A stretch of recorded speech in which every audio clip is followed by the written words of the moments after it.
ဆောင်ရန်ရှောင်ရန် marketing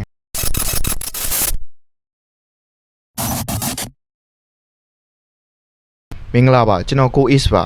marketing လုပ်တဲ့အခါဆောင်ရန်ရှောင်ရန်အချက်လေးတွေကိုဒီနေ့မှာပြောပြပေးသွားမှာဖြစ်ပါတယ်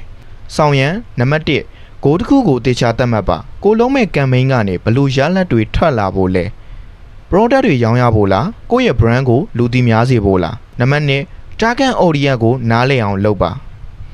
ကိုရောင်းနေတဲ့ product ကလူငယ်တွေအတွက်လားလူလက်ပိုင်းတွေအတွက်လားပြီးတော့ပတ်စံကိုသုံးနိုင်တဲ့လူဒန်းစားတွေအတွက်လားဒါမှမဟုတ် budget စေးဖြစ်ချင်တဲ့သူတွေအတွက်လား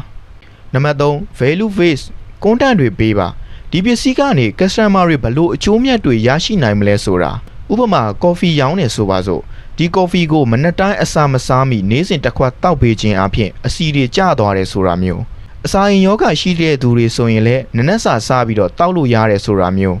ရှောင်ရန်နံပါတ်1ရောင်းအားတက်ချင်တိုင်း boost တွေခဏခဏမလုပ်ပါနဲ့စနစ်တကျရေးဆွဲထားတဲ့ strategy ဒါမရှိရင်အကျိုးမရှိပါဘူးနံပါတ်2 competitor တွေလုပ်တဲ့အတိုင်းလိုက်မလုပ်ပါနဲ့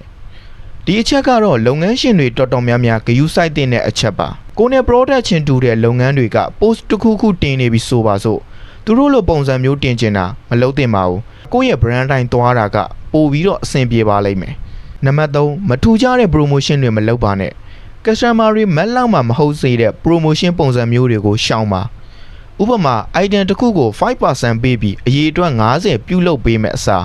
item တစ်ခုကို 10% short ပေးပြီးအရေးအတွက်25ခုလုပ်ပေးခြင်းအဖြစ် customer တွေကိုပိုပြီးစိတ်ဝင်စားမှုရရှိစေမှာဖြစ်ပါတယ်